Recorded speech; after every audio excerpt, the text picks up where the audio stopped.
Saudações a vocês que acompanham este canal, sejam bem-vindos ao PL MMA 143.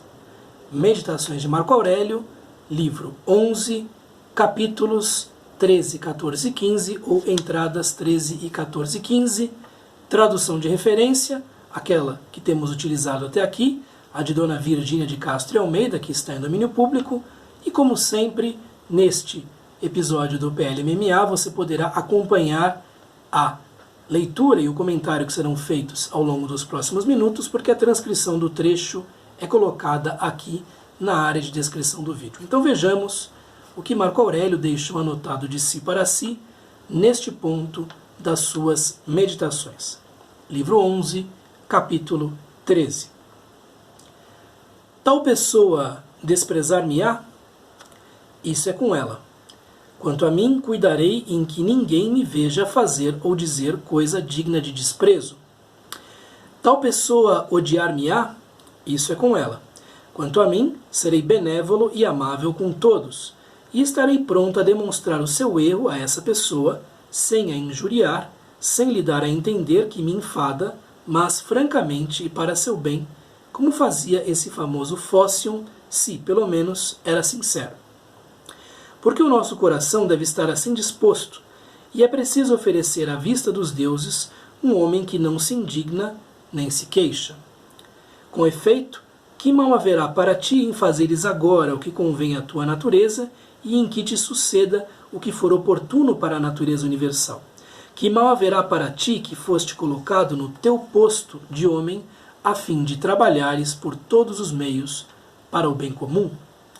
Vemos mais uma meditação de Marco Aurélio que gira em torno da questão da relação do indivíduo Marco Aurélio com os outros. Uma relação que, sendo ele um ser humano como todos os outros, sendo ele um ser humano como nós o somos, tinha as suas asperezas, as suas arestas, os seus problemas, as suas dificuldades, né?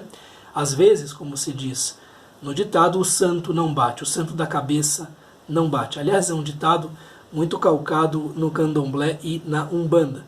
Mas às vezes não há um chão comum entre você e a pessoa com quem você está lidando e, por vezes, é obrigado ou obrigada a lidar todos os dias, né? Então, às vezes, há relações mais tensas, mais complexas, e o estoicismo também se debruça sobre essas possibilidades, também se interessa por isso. E são justamente princípios estoicos que serão trazidos aqui, sob a pena de Marco Aurélio, para levá-lo a considerar aquele indivíduo um irmão, um parente, um igual, um semelhante, alguém que é merecedor de respeito e que, portanto, deve ser tratado da melhor maneira possível. Tal pessoa me desprezará, ou desprezar-me-á, né? Tal pessoa usará comigo mesóclises, né? Isso é com ela. É muito típica essa formulação de Marco Aurélio, e aparece em alguns pontos, essa ideia justamente de que se alguém está, enfim, lançando imprecações, esbravejando, demonstrando desprezo, isso é um problema dessa pessoa. Se essa pessoa nos lança algum tipo de, enfim, de acusação, de mágoa, se versa ressentimento na nossa direção, isso é um problema dessa pessoa. Então isso é com ela, né? Se essa pessoa me despreza, o problema é dela. Quanto a mim, cuidarei em que, né, eu me empenharei em que ninguém me veja fazer ou dizer coisa digna de desprezo, né? E não apenas sob a vista dos outros, quer dizer, não fazer nada digno de desprezo, mesmo quando ninguém estiver olhando, mas ter ainda mais cuidado quando as pessoas estão olhando, né? Então, que eu não faça nada digno de desprezo para que esta pessoa tenha razão. Mas se eu não estou fazendo nada desprezível e essa pessoa ainda assim decide me desprezar, ela está mal informada a meu respeito e o problema é dela, né? O problema é dessa pessoa. Tal pessoa odiar-me-á, tal pessoa me odiará, mais do que o desprezo, é o ódio que ela sente, né?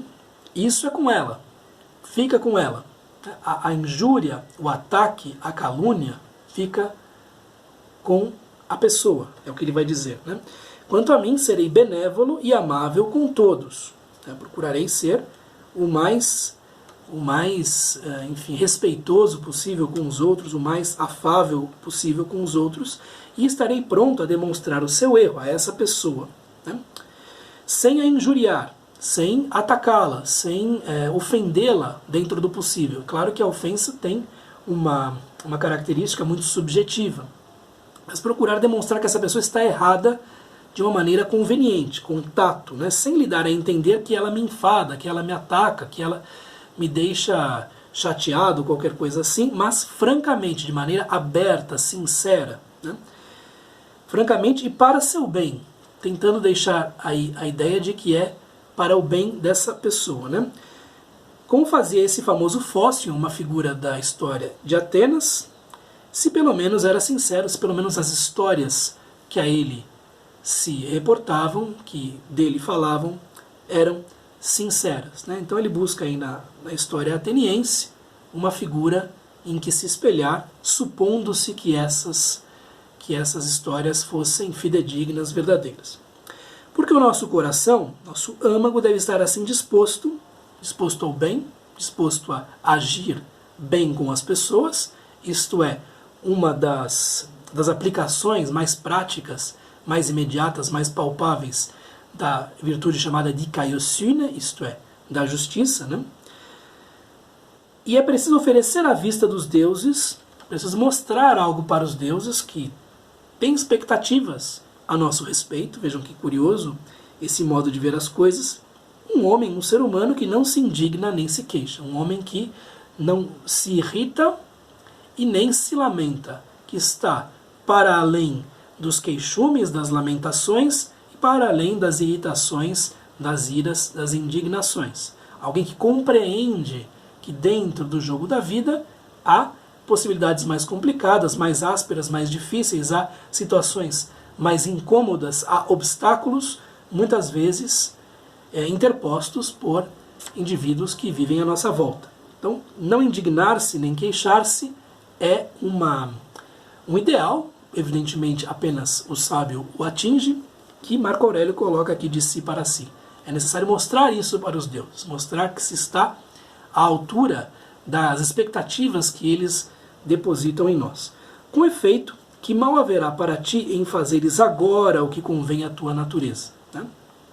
E em que te suceda o que for oportuno para a natureza universal. Então aqui a ideia de duas camadas da natureza, por assim dizer, concorrendo ao mesmo tempo e determinando o que somos, concorre neste ponto, aparece neste ponto, né? Nós temos nossa natureza, em que estão inscritas certas características e certas obrigações éticas, fundamentalmente, né?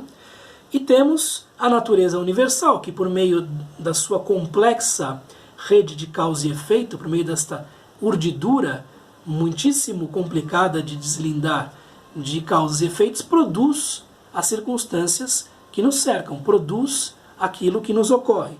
E nós estamos obedecendo à natureza nesses dois níveis, quando efetivamente vamos ao encontro daquilo que é a natureza própria do ser humano, portanto, em busca da arete que nos é própria, e ao mesmo tempo aceitando aquilo que a natureza de fora nos impõe, aceitando as circunstâncias em que nos achamos, em que somos precipitados. Então, a ideia justamente de buscar ser o melhor dentro das circunstâncias aparece aqui nesses dois níveis da natureza. Existe a natureza universal e existe a natureza do próprio indivíduo humano. Há uma interligação entre essas coisas e por meio de uma compreensão o mais profunda possível desta interligação é que se atinge a areté e se atingem todos os subprodutos dessa areté.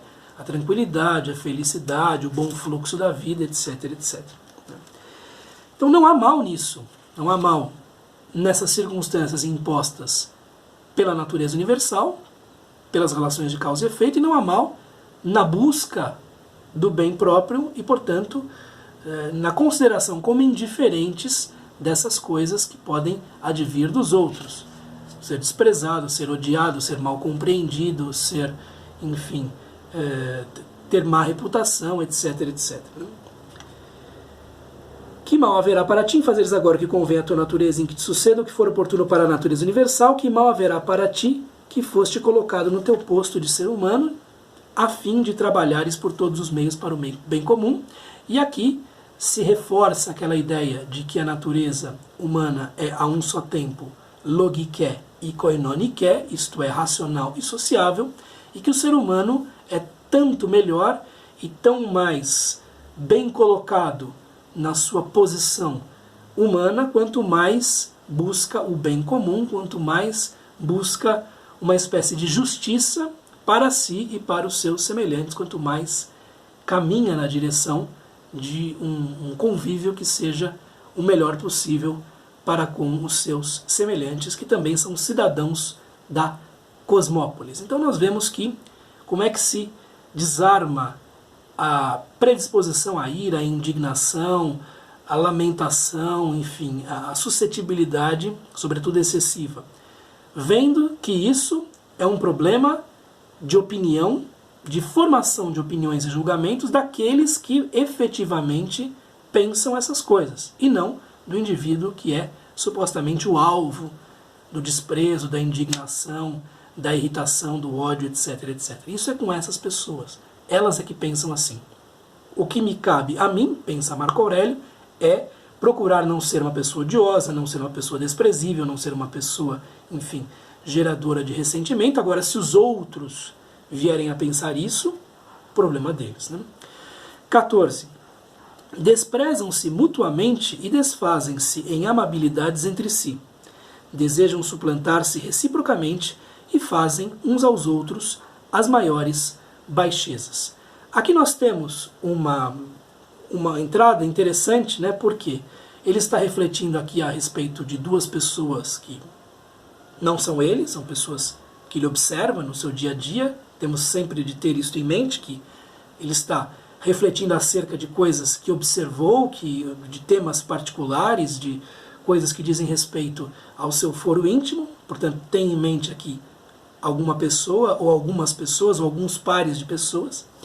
E diz que esses dois indivíduos se desprezam mutuamente, um despreza o outro, e também se desfazem em amabilidades entre si, né? Isto é, de uma certa maneira, desprezando-se mutuamente, eles, para manter as aparências, trocam boas palavras, trocam amabilidades, rapapés, salamaleques, coisas do tipo, né? Embora em sua interioridade se desprezem um ao outro, né?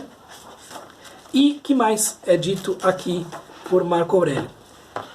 Desejam suplantar-se reciprocamente e fazem uns aos outros as maiores baixezas.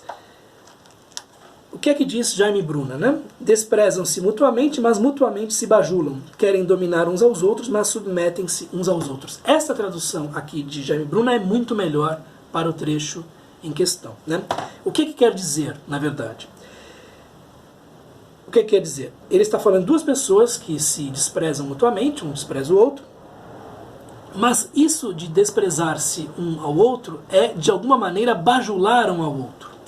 É dizer, no fundo, que quando você despreza alguém e você supõe que essa pessoa despreze você, há uma bajulação aí, há uma adulação. Por quê? Porque você está colocando esta pessoa na posição de alguém que tira você do sério, de alguém que ocupa um espaço no seu pensamento, de alguém que é um adversário, um inimigo a ser suplantado, é alguém que, enfim, habita o seu interior, por assim dizer, né? Um quer dominar o outro, mas isso mostra a submissão de um ao outro. Isso não mostra a independência de um ao outro. Então, quando alguém quer mostrar-se superior a outro indivíduo, né, justamente valendo-se de exemplos, etc, etc, na verdade o que ele está fazendo é rebaixar-se ainda mais. Por quê? Se aquela pessoa é verdadeiramente desprezível, não faz sentido competir com ela. Se aquela pessoa é verdadeiramente baixa, não faz sentido tentar se colocar um pouquinho acima dela, porque isso é efetivamente não muito alto, já é baixo. Então, Aqui a ideia de que esse desprezo mútuo, secreta ou manifestamente nutrido, que nós olhamos, na verdade é uma espécie de conjuração para que ambos os indivíduos se rebaixem, para que ambos os indivíduos fiquem no plano mais baixo possível. Você está adulando uma pessoa quando a despreza sem perceber. Está mostrando que ela tem muito mais do que aquilo que você fundamentalmente demonstra à primeira vista ou que está disposto ou disposta a admitir. Muito interessante esta meditação. 15. Que corrupção e que hipocrisia nestas palavras. Resolvi proceder para contigo com a maior franqueza. Que é isso, homem? Não é preciso começar por dizê-lo. Ver-se-á logo. É na tua fronte que devem estar escritas tais palavras. E sendo assim, ler-se-ão imediatamente nos teus olhos. Como entre namorados, um olhar apenas basta para revelar todos os pensamentos. Numa palavra, o homem simples e virtuoso deve ser como o que exala um cheiro particular. O seu vizinho, quando ele se aproxima, sente logo a sua presença, quer ele queira, quer não. A afetação de franqueza é um punhal escondido. Nada há mais vergonhoso que a amizade do lobo, né? Evita isso acima de tudo. O homem bom, simples, benévolo traz essas virtudes no olhar e ninguém se engana ao vê-lo. A ideia fundamental aqui é que você não deve escolher quando vai ser franco e nem deixar claro, estou sendo franco agora. Você deve ser franco o tempo todo, ou pelo menos na maior parte do tempo, né? Que corrupção e que hipocrisia nestas palavras. Resolvi proceder para contigo com a maior franqueza. Quer dizer, nos outros momentos não o fazia, nos outros momentos estava procedendo com cálculo, com dissimulação, né? Que é isso, homem? Não é preciso começar por dizê-lo, ver-se-á logo. Então aquele que é honesto, que é íntegro, que é direto, franco no seu modo de ser, o demonstra o tempo todo e depois de algum tempo isso se torna claro. Isso se torna claro para quem convive com esse indivíduo, né? É na tua fronte que devem estar escritas tais palavras. Pelo próprio modo de olhar, pelas próprias feições, deve ser possível notar que o indivíduo é franco e não dissimulado, que o indivíduo é direto e não oblíquo, que o indivíduo é honesto e não um calculista, né? E sendo assim, ler-se-ão imediatamente nos teus olhos, como entre namorados um olhar apenas basta para revelar todos os pensamentos. Deve ser tão claro quanto um olhar apaixonado, um olhar que um amante lança para a sua amada e vice-versa, né? Numa palavra, o homem simples e virtuoso deve ser como o que exala um cheiro particular. Aqui é um símile bem estranho, né? Alguém que cheira muito mal. Então, deve ter na sua simplicidade, na sua virtude, enfim, nas suas boas qualidades, sobretudo aqui a franqueza, algo tão manifesto quanto um fedor. É um símile bem curioso, bem estranho, né? O seu vizinho, quando ele se aproxima, sente logo a sua presença, como alguém que tem um mau cheiro, né? Quer ele queira, quer não.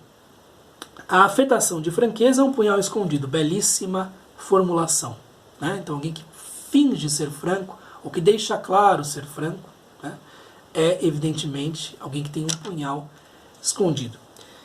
Eu acho que uma das maiores demonstrações de falsidade vem com frases como: você acha que eu seria capaz de uma coisa dessas, né? Ou enfim, você me conhece, você sabe que eu não seria capaz disso. Eu acho que em 90% dos casos aí o que está sendo escamoteado é uma má intenção ou é uma mentira, é qualquer coisa do tipo, né? A afetação de franqueza é um punhal escondido. Quando a pessoa deixa claro que está sendo franca com você, é porque em outros momentos não o foi, né?